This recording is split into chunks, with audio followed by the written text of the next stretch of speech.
स्मशान के सन्नाटे को चीरते हुए बेताल की रहस्यमयी हंसी गूंज उठी।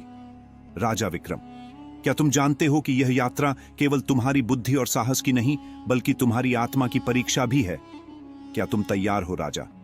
विक्रमादित्य अपनी प्रतिज्ञा को लेकर अडिग थे। उनकी महारानी, जो असमय ही काल का ग्रास बन गई थी, उनके जीवन का अटूट हिस्सा थी। विक्रम ने काल भैरव की शरण में जाकर प्रार्थना की थी और उन्हें एक मार्गदर्शन मिला था। स्मशान से बेताल को पकड़कर लाओ और हर रात उसके द्वारा दिए गए प्रश्नों का उत्तर दो। तभी वह रहस्य उजागर होगा जो महारानी को पुनर्जीवित कर सकता है। काल भैरव ने स्पष्ट कहा था, विक्रम, यह मार्ग मृत्यु के समान कठिन है। यदि तुम्हारी नियत या साहस डिगा तो तुम्हारा अंत भी निश्चित है। विक्रमादित्य ने अपने कंधे पर तलवार संभाली और स्मशान की ओर प्रस्थान किया। चिता की बुझती राख के बीच खड़ा वह बरगद का पेड़ डर और रहस्य का प्रतीक था।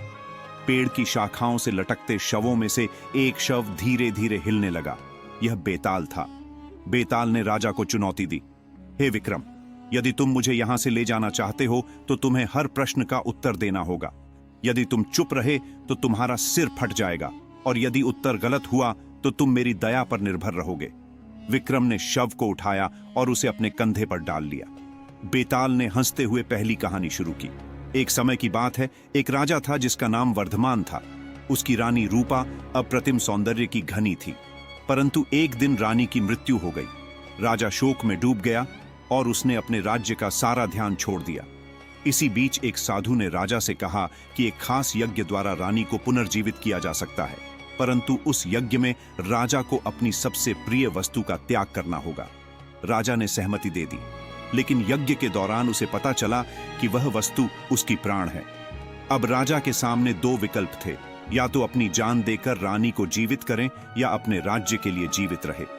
बेताल ने पूछा, हे विक्रम, यदि तुम राजा वर्धमान की जगह होते तो क्या करते? क्या तुम अपने जीवन का बलिदान देते या रानी की स्मृतियों के सहारे जीते? विक्रम ने गंभीरता से सोचा और उत्तर दिया, यदि राजा सच्चा प्रेम करता है तो उसे अपने प्रजा और रानी दोनों के हित में सोचना होगा। रानी को जीवित करने के लिए अपने प्राण त्यागना प्रेम है, परंतु प्रजा को छोड़ना कर्तव्य से विमुख होना है। इस स्थिति में राजा को रानी की स्मृति के साथ अपनी प्रजा का कल्याण करना चाहिए। बेताल हंसा और बोला, तुमने सही उत्तर दिया विक्रम, परंतु यह तो केवल शुरुआत है। आगे की राह इससे भी कठिन है। तुम्हें अपनी बुद्धि के साथ साथ अपने भीतर छिपे डर से भी लड़ना होगा। इतना कहकर बेताल फिर से गायब हो गया। पहली रात की परीक्षा के बाद विक्रमादित्य अपने महल नहीं लौटे। वह सीधे उस गुफा की ओर बढ़े जहां काल भैरव की मूर्ति स्थापित थी। गुफा के चारों ओर भयंकर हवाओं का तूफान और विचित्र आवाजें गूंज रही थीं। ऐसा लगता था जैसे काल भैरव स्वयं विक्रम की उपस्थिति का इंतजार कर रहे हों। विक्रम ने गुफा के भीतर प्रवेश किया और काल भैरव की मूर्ति के सामने घुटनों के बल बैठ गए। उन्होंने अपने नेत्र बंद किए और प्रार्थना शुरू की, हे महाकाल भैरव, मुझे आपकी कृपा चाहिए। मुझे मार्गदर्शन करें ताकि मैं अपनी महारानी को वापस ला सकूं। मैं हर चुनौती सहने के लिए तैयार हूं। कुछ क्षणों बाद गुफा में एक अद्भुत प्रकाश फैल गया। विक्रम ने अपनी आंखें खोली और सामने एक तेजस्वी आकृति दिखाई दी। यह स्वयं काल भैरव थे।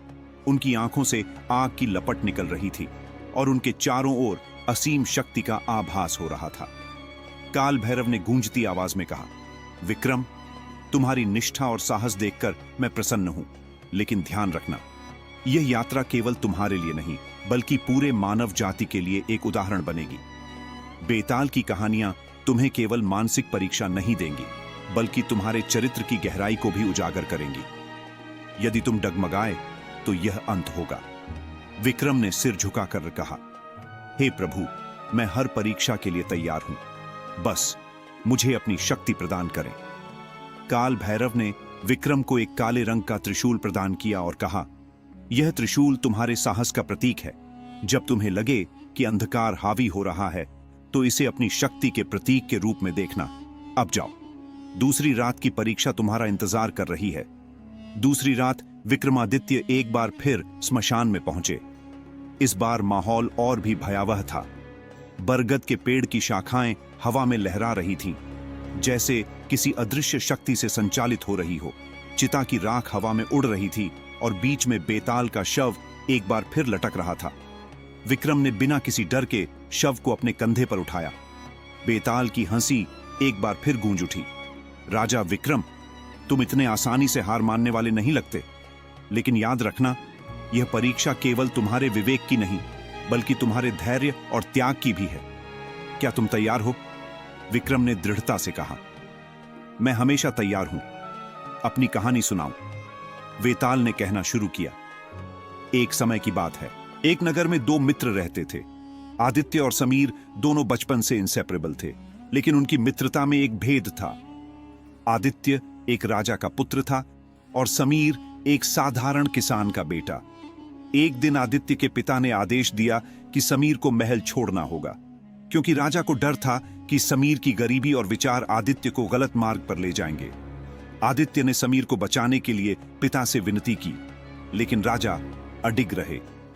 समीर ने महल छोड़ दिया और वर्षों तक अपनी मेहनत से एक सफल व्यापारी बन गया। लेकिन आदित्य अपने मित्र को खोने के गम में धीरे धीरे अपने राज्य के मामलों से दूर होता चला गया। कई वर्षों बाद जब आदित्य और समीर फिर से मिले, तो समीर ने आदित्य से पूछा, क्या तुम्हारी मित्रता इतनी कमजोर थी कि तुमने मुझे महल से बाहर निकालने का विरोध नहीं किया? बेताल ने राजा से पूछा, हे विक्रम, बताओ, यदि आदित्य ने समीर के लिए अपने पिता का विरोध किया होता तो क्या वह सही होता? क्या मित्रता के लिए परिवार और राज्य के कर्तव्यों का त्याग करना उचित है? विक्रम ने गहरी सांस ली और उत्तर दिया, मित्रता के लिए त्याग करना एक पुण्य कार्य है, लेकिन यह त्याग विवेकपूर्ण होना चाहिए। आदित्य का अपने पिता का विरोध करना केवल भावनात्मक होता।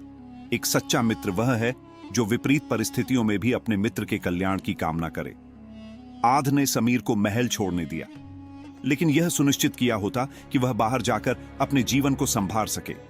समीर का प्रश्न भावनात्मक है, लेकिन सच्चे मित्रता का मोल परिस्थितियों में नहीं, भावना में होता है। बेताल ने हंसते हुए कहा, विक्रम, तुम्हारा उत्तर फिर से सही है, लेकिन ध्यान रखना, यह परीक्षा केवल आरंभ है। हर कहानी तुम्हारे धैर्य को और भी परखेगी। विक्रम ने दृढ़ता से कहा, मुझे और कठिनाइयां भेजो। बेताल, मैं हार मानने वाला नहीं। बेताल ने फिर से गायब होने से पहले कहा, अगली कहानी में तुम्हें अपने साहस और विवेक दोनों की सीमा तक परखा जाएगा। तीसरी रात स्मशान का वातावरण पहले से अधिक भयावह और रहस्यमय था। आसमान काले बादलों से ढका हुआ था और हल्की बिजली चमक रही थी। ऐसा लगता था जैसे प्रकृति भी विक्रम की परीक्षा का हिस्सा बन गई हो। बरगद का पेड़ पहले की तुलना में और भी अजीब लग रहा था। उसकी शाखाएं जैसे किसी अदृश्य शक्ति से जीवित थी। विक्रम ने बेताल का शव फिर से कंधे पर उठाया। बेताल की ठंडी और डरावनी हंसी गूंजी। विक्रम, क्या तुम्हें नहीं लगता कि तुम यह सब व्यर्थ कर रहे हो? महारानी को पुनर्जीवित करना इतना सरल नहीं है जितना तुम सोचते हो। विक्रम ने शांत लेकिन दृढ़ स्वर में उत्तर दिया, तुम जितना चाहो मुझे डिग्गा की कोशिश करो, लेकिन मैं नहीं रुकूंगा। अपनी कहानी शुरू करो। बेताल ने कहना शुरू किया। बहुत समय पहले एक राजा था जिसका नाम धर्मेश्वर था। वह अपने न्यायप्रिय शासन के लिए प्रसिद्ध था। उसकी एक रानी थी, रत्नावली, जो अद्वितीय सौंदर्य और चतुराई की प्रतीक थी। एक दिन राजा ने अपने मंत्री को एक महत्वपूर्ण जिम्मेदारी सौंपी। मंत्री, जिसका नाम हरिश्चंद्र था, राजा का सबसे वफादार सहयोगी माना जाता था, लेकिन हरिश्चंद्र के मन में गहरा लालच छिपा था। वह रानी रत्नावली के प्रति आकर्षित था। एक योजना बनाते हुए हरिश्चंद्र ने राजा के खिलाफ झूठे प्रमाण तैयार किए और रानी को यह विश्वास दिलाने की कोशिश की कि राजा ने उसे धोखा दिया है। रानी हरिश्चंद्र की बातों में आकर राजा के प्रति अविश्वास करने लगी। राजा को इस विश्वासघात का आभास हुआ, लेकिन उन्होंने रानी से कुछ नहीं कहा। उन्होंने यह तय किया कि सच्चाई का पता लगाने के लिए रानी और मंत्री दोनों की परीक्षा लेंगे। बेताल ने विक्रम से पूछा, हे राजा, विक्रम बताओ, यदि राजा धर्मेश्वर रानी सजा देता तो क्या यह उचित होता? और यदि वह मंत्री को दंड देता तो क्या यह न्याय कहलाता? ऐसे में राजा को क्या करना चाहिए था? कुछ क्षणों के लिए विक्रम चुप रहे। उन्होंने गहरी सांस ली और कहा, यह एक जटिल स्थिति है। न्याय करते समय भावनाओं को अलग रखना आवश्यक है। राजा को चाहिए कि वह रानी और मंत्री दोनों की मंशा को परखे। रानी को सजा देना अनुचित होगा क्योंकि वह भ्रम में थी और मंत्री के छल का शिकार हुई। मंत्री हरिश्चंद्र, जिसने विश्वासघात किया और झूठे प्रमाण बनाए उसे दंड देना आवश्यक है। लेकिन राजा को पहले यह सुनिश्चित करना चाहिए कि सच्चाई सबके सामने आए और रानी का विश्वास पुनः अर्जित हो। बेताल ने ढाका लगाया और कहा, विक्रम, तुम्हारा उत्तर फिर से सही है, लेकिन यह यात्रा केवल सही उत्तर देने तक सीमित नहीं है। तुम्हें काल भैरव के दिए संकेत को समझना होगा। विक्रम ने पूछा, क्या संकेत? बेता ने गहरी आवाज में कहा, काल भैरव ने तुम्हें त्रिशूल दिया है। यह केवल एक हथियार नहीं बल्कि एक मार्गदर्शक है। तीसरी रात के अंत में तुम्हें त्रिशूल का रहस्य समझना होगा, अन्यथा तुम्हारी यात्रा अधूरी रह जाएगी। बेताल ने यह कहकर अपना मौन धारण कर लिया। स्मशान से लौटते समय विक्रम ने ध्यान दिया कि त्रिशूल से हल्की रोशनी निकल रही थी। उन्होंने उसे ध्यान से देखा तो पाया कि त्रिशूल पर कुछ श्लोक अंकित थे। विक्रम ने उन श्लोकों को पढ़ने की कोशिश की, लेकिन शब्द अस्पष्ट थे। तभी उन्हें काल भैरव की गुफा से आती हुई आवाज सुनाई दी, त्रिशूल का रहस्य तभी खुलेगा जब तुम अपनी आत्मा की गहराई से उसे समझने का प्रयास करोगे। ध्यान लगाओ और उत्तर खोजो। तीसरी रात के बाद राजा विक्रमादित्य ने अपने ध्यान में त्रिशूल पर लिखे श्लोक को समझने की कोशिश की। गहरी साधना और आत्मिक एकाग्रता के बाद उन्होंने महसूस किया कि त्रिशूल पर अंकित श्लोक 3 महत्वपूर्ण सत्य दर्शाते थे। एक, अहम ब्रह्मास्मि, मैं ब्रह्म हूं, यह श्लोक आत्मा की दिव्यता और शक्ति का प्रतीक था। 2, सत्यम शिवम सुंदरम, यह जीवन के अंतिम सत्य और उसके सौंदर्य को समझने की ओर इशारा करता था। 3, धैर्यम सर्वम साधन, यह धैर्य और साहस को जीवन की सभी चुनौतियों का समाधान मानता था। विक्रम ने महसूस किया कि यह त्रिशूल केवल एक हथियार नहीं था, बल्कि उन्हें आत्मा और सत्य के मार्ग पर चलने के लिए तैयार कर रहा था।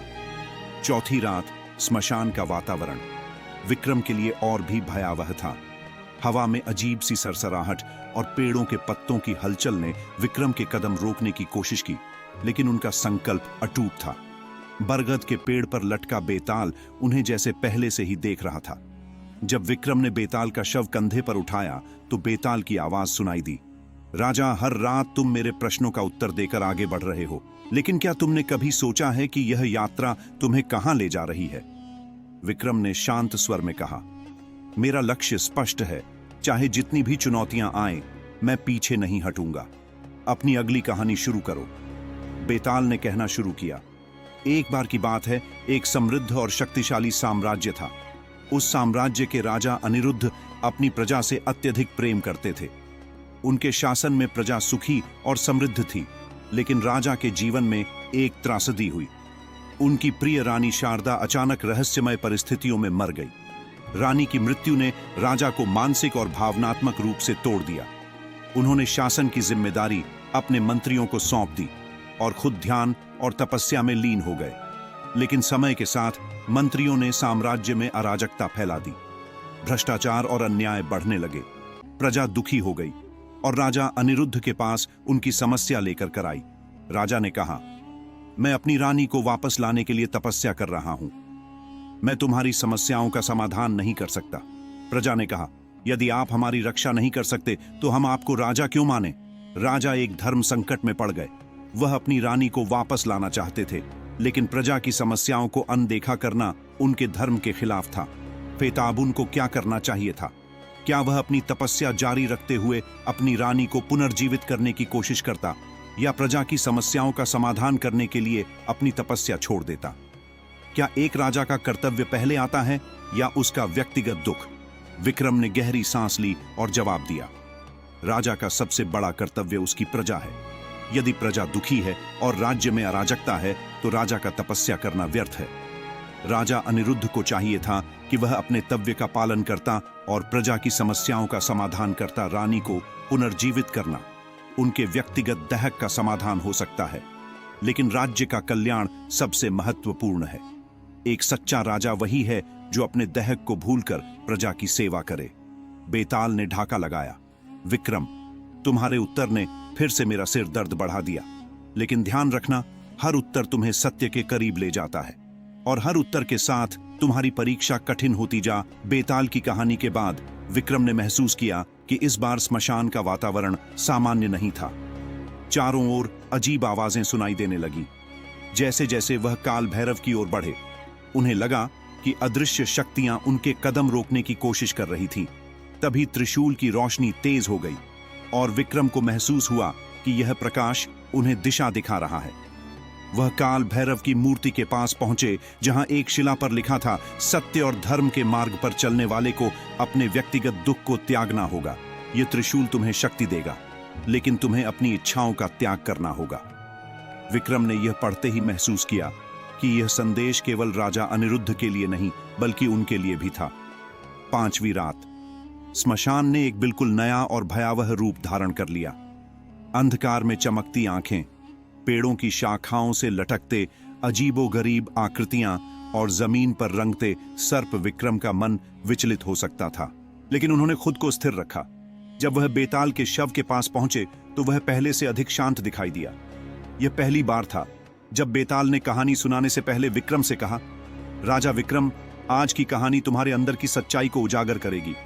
यह तुम्हारे लिए एक आईना होगी। तैयार हो जाओ, बहुत समय पहले की बात है। बेताल ने कहना शुरू किया। एक राज्य में 2 भाइयों, राजा वसुदेव और राजकुमार सोमेश्वर के बीच गहरा प्रेम था। वसुदेव राजा बनने के बाद भी सोमेश्वर को एक पिता की तरह प्यार करता था। लेकिन एक दिन राज्य के पुरोहित ने राजा वसुदेव से कहा, राजा, यदि आपको इस राज्य को शत्रुओं से बचाना है तो आपको एक दुर्लभ रत्न चंद्रमणि प्राप्त करना होगा। लेकिन यह रत्न तुम्हारे राज्य के किसी व्यक्ति के प्राणों की बलि के बिना प्राप्त नहीं होगा। वसुदेव धर्म संकट में थे। वह किसी और की बलि नहीं देना चाहते, इसलिए उन्होंने निर्णय लिया कि अपनी आत्मा को शांत करने के लिए वह खुद को बलि देंगे। लेकिन जैसे ही वह बलि देने के लिए तैयार हुए, राजकुमार सोमेश्वर ने उनके स्थान पर अपनी बलि देने की घोषणा की। बेताल ने कहानी आगे बढ़ाई। सोमेश्वर ने कहा, भैया, आपका जीवन राज्य के लिए अनमोल है। यदि आप नहीं रहेंगे तो यह राज्य अराजक हो जाएगा। मैं अपनी जान देकर चंद्रमणि लाने के लिए तैयार हूं। वसुदेव ने उत्तर दिया, तुम मेरे भाई हो, तुम्हारी बलि मैं कभी स्वीकार नहीं कर सकता। एक राजा का धर्म है अपने प्रजा और परिवार की रक्षा करना। मुझे यह बलिदान स्वयं देना होगा। राज्य के धर्मगुरु ने उन्हें चेतावनी दी, यदि आप इस बलिदान को गलत तरीके से निभाएंगे तो यह राज्य और अधिक विनाशकारी हो जाएगा। अब विक्रम, बताओ, इस स्थिति में वसुदेव और सोमेश्वर को क्या करना चाहिए था?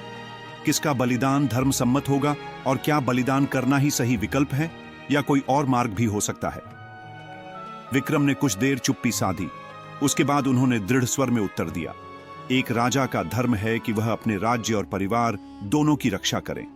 बलिदान करना अंतिम उपाय होना चाहिए, लेकिन इससे भी महत्वपूर्ण है सही समाधान ढूंढना। वसुदेव और सोमेश्वर दोनों को आत्मा और बुद्धि का प्रयोग करते हुए यह समझना चाहिए था कि चंद्रमणि पाने का कोई और मार्ग भी हो सकता है। बलिदान का उद्देश्य सत्य और न्याय को कायम रखना है, लेकिन यदि बलिदान से विनाश और शोक ही आए तो वह धर्म के विरुद्ध है। वासुदेव को चाहिए था कि वह बलिदान के बजाय प्रजा के हित में सही निर्णय लेता। बेताल ने मुस्कुराते हुए कहा, राजा, तुम्हारा उत्तर मुझे संतोष देता है, लेकिन हर उत्तर तुम्हें तुम्हारी आत्मा के अधिक करीब लाता है। और अब तुम्हारे साहस की अगली परीक्षा शुरू होगी। जैसे ही विक्रम ने बेताल को लेकर आगे बढ़ शुरू किया, उन्होंने महसूस किया कि स्मशान का वातावरण पहले से अधिक डरावना हो गया था। विक्रम को ऐसा लगा जैसे कोई अदृश्य शक्ति उनका पीछा कर रही थी। तभी उनके सामने एक आकृति प्रकट हुई। वह आकृति कोई और नहीं बल्कि उनकी दिवंगत मां की थी। उनकी मां ने कहा, पुत्र, तुमने मुझे इस यात्रा में क्यों छोड़ा? मैं तुम्हारे साथ हूं, लेकिन तुमने मेरी ओर ध्यान नहीं दिया। क्या तुम्हारा उद्देश्य मुझसे अधिक महत्वपूर्ण है? विक्रम का मन विचलित हो सकता था, लेकिन उन्होंने दृढ़ता से उत्तर दिया, मां, आपका आशीर्वाद मेरे साथ है, लेकिन मैं इस यात्रा पर केवल अपने व्यक्तिगत सुख के लिए नहीं, बल्कि सत्य और धर्म की स्थापना के लिए हूं। यदि मुझे आपको याद करने का मोह छोड़ना पड़े, तो भी मैं अपने कर्तव्य से पीछे नहीं हटूंगा। जैसे ही उन्होंने यह कहा, आकृति गायब हो गई। विक्रम को समझ में आया कि यह उनकी आत्मा का परीक्षण था। जब विक्रम काल भैरव की मूर्ति के पास पहुंचे, तो त्रिशूल रोशनी और तेज हो गई। इस बार त्रिशूल से एक और रहस्यमय श्लोक उभरा, धर्म के मार्ग पर मोह सबसे बड़ी बाधा है। मोह को त्यागे बिना सत्य तक पहुंचना असंभव है। विक्रम ने इस श्लोक को मन में दोहराया और महसूस किया कि यह यात्रा केवल बाहरी चुनौतियों की नहीं थी, यह उनकी आत्मा को हर मोह और भय से मुक्त करने की प्रक्रिया थी। रात का घना अंधकार स्मशान को और भी रहस्यमय बना रहा था। चारों ओर जलती हुई चिताओं की हल्की हल्की रोशनी फैली थी और हवा में घुली राख विक्रम के चेहरे पर गिर रही थी। वह स्थिर मन और अड़क कदमों के साथ आगे बढ़े। तभी एक अजीब सी गंध ने उनके ध्यान को विचलित कर दिया। उन्होंने देखा कि स्मशान में सभी चिताएं अपने आप जलने लगी थीं और एक गहरी आवाज ने स्मशान को कंपा दिया। विक्रम, क्या तुम अब भी अपनी यात्रा को पूरा करने का साहस रखते हो? यह काल भैरव की शक्ति थी जो विक्रम के हर कदम का परीक्षण कर रही थी। जैसे ही विक्रम बेताल केशव के पास पहुंचे, बेताल ने अपनी गहरी रहस्यमयी आवाज में कहा, राजा विक्रम, छठी रात की कहानी सुनने के लिए तैयार हो जाओ। यह कहानी तुम्हें तुम्हारे सबसे बड़े डर और मोह से परिचित कराएगी। बहुत समय पहले की बात है, बेताल ने कहा। चंद्रपुर नामक राज्य का राजा नरेश अपनी प्रजा से अत्यधिक प्रेम करता था। वह दिन रात अपनी प्रजा के कल्याण के लिए काम करता, लेकिन उसके जीवन में एकमात्र कमजोरी थी, उसकी पत्नी रत्नमाला। रत्नमाला का सौंदर्य अनुपम था। राजा नरेश उसकी मोहब्बत में इतना डूब गया था कि कभी कभी वह राज्य के कार्यों को भी भूल जाता था। रत्नमाला को यह पता था और उसने इस मोह का उपयोग करना शुरू कर दिया। एक दिन रत्नमाला ने राजा से कहा, मुझे स्वर्ण महल चाहिए जिसमें पूरे राज्य का सबसे सुंदर और बड़ा बगीचा हो। राजा ने तुरंत आदेश दिया कि ऐसा महल बनाया जाए, लेकिन प्रजा के संसाधनों का उपयोग करके यह महल बनाना अन्यायपूर्ण था। बेताल ने आगे बताया, महल बनते ही रत्नमाला ने फिर एक और इच्छा जताई। उसने कहा, मुझे दुनिया का सबसे कीमती हीरा चाहिए। यदि तुम मुझे वह हीरा नहीं ला सके तो मैं तुम्हें छोड़ दूंगी। राजा नरेश ने अपनी सेना को आदेश दिया कि वह हीरे की तलाश में जाए, लेकिन राज्य का खजाना खाली होने लगा और प्रजा ने विद्रोह करना शुरू कर दिया। तभी राज्य के गुरु ने राजा से कहा, राजन, मोह तुम्हें अंधा बना रहा है। यदि तुमने अभी भी अपनी आंखें नहीं खोली तो यह राज्य विनाश की ओर चला जाएगा। लेकिन राजा ने उनकी बातों को अनसुना कर दिया। बेताल ने कहानी समाप्त करते हुए विक्रम से पूछा, राजा नरेश ने अपनी पत्नी के मोह में अपने कर्तव्य को भुला दिया। यदि तुम राजा नरेश की जगह होते तो क्या करते? क्या रत्नमाला का मोह छोड़ देते या प्रजा के प्रति अपने कर्तव्य का त्याग कर देते? उत्तर दो विक्रम, और सोच समझकर दो। सोच समझकर विक्रम ने गहरी सांस ली और दृढ़ता से कहा, एक सच्चा राजा कभी अपने कर्तव्य से मोह नहीं मोड़ता। मोह और प्रेम का स्थान हृदय में होता है, लेकिन राज्य का संचालन बुद्धि और धर्म से किया जाता है। यदि मैं राजा नरेश की जगह होता तो मैं रत्नमाला को समझाता कि उसका सुख प्रजा के कल्याण में है। यदि वह फिर भी नहीं मानती तो मैं मोह का त्याग कर देता, क्योंकि एक राजा का धर्म अपने राज्य और प्रजा की रक्षा करना है, न कि अपने निजी सुख के लिए राज्य का विनाश करना। बेताल ने हंसते हुए कहा, राजा विक्रम, तुम्हारा उत्तर सत्य है, लेकिन सत्य तक पहुंचना उतना आसान नहीं है।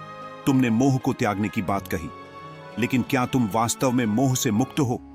आगे की यात्रा में यह स्पष्ट हो जाएगा। जैसे ही बेताल ने यह कहा, वह फिर से गायब हो गया। जैसे ही विक्रम ने बेताल के शव को उठाया और आगे बढ़ने लगे, स्मशान के पेड़ों ने अचानक जीवित होकर उनका रास्ता रोक लिया। यह काल भैरव की शक्ति थी जो कि धैर्य और दृढ़ता का परीक्षण कर रही थी। पेड़ उनके चारों ओर से घिर गए और ऐसा लगने लगा जैसे वह वहां से बाहर नहीं निकल पाएंगे। तभी एक आवाज गूंजी, मोह केवल व्यक्ति का नहीं बल्कि परिस्थितियों का भी हो सकता है। यदि तुम इस जाल को तोड़ सकते हो तो तुम्हारे लिए अंतिम सत्य तक पहुंचना संभव होगा। विक्रम ने अपनी तलवार निकाली, लेकिन फिर रुक गए। उन्होंने अपनी आंखें बंद की और मन ही मन काल भैरव से प्रार्थना की, हे काल भैरव, मुझे मेरी अंतरात्मा की शक्ति दो ताकि मैं इस मोहजा को समझ सकूं और इससे बाहर निकल सकूं। उनकी प्रार्थना ने वातावरण को बदल दिया। पेड़ वापस अपने स्थान पर लौट गए और रास्ता साफ हो गया। जब विक्रम ने काल भैरव की मूर्ति के पास पहुंचकर बेताल के शव को रखा तो त्रिशूल पर एक और श्लोक उभरा, मोह केवल वस्त्र है जो सत्य को छुपाता है। यदि तुम सत्य को देखना चाहते हो तो मोह के वस्त्र को त्याग दो। सात्वी का अंधकार पहले से कहीं अधिक भयावह था। स्मशान में केवल सन्नाटा था, जिसे बीच बीच में उल्लू की आवाजें और भूतियां हवाओं की गूंज तोड़ रही थी। चिताओं की धीमी धीमी लपटें विक्रम के चेहरे पर पड़ रही थी और हर कदम के साथ स्मशान का माहौल और डरावना होता जा रहा था। तभी काल भैरव की मूर्ति के पास खड़े बेताल ने कहा, राजा विक्रम, तुमने अब तक साहस और धर्म का परिचय दिया है, लेकिन यह रात तुम्हारे लिए सबसे कठिन होगी। क्या तुम अपने उद्देश्य के लिए हर बलिदान देने को तैयार हो? विक्रम ने दृढ़ता से कहा, धर्म और सत्य के लिए मैं अपना जीवन भी अर्पित कर सकता हूं। बेताल ने अपनी रहस्यमयी आवाज में कहा, सुनो राजा विक्रम, यह कहानी तुम्हारे धर्म त्याग और बुद्धि की सबसे कठिन परीक्षा होगी। बहुत समय पहले उज्जैन राज्य के राजा चंद्रसेन को एक दिव्य वरदान मिला था, एक ऐसा अमृत कलश जो मृत को जीवित कर सकता था। लेकिन इस कलश को पाने के लिए राजा को अपनी सबसे प्रिय वस्तु का त्याग करना पड़ा।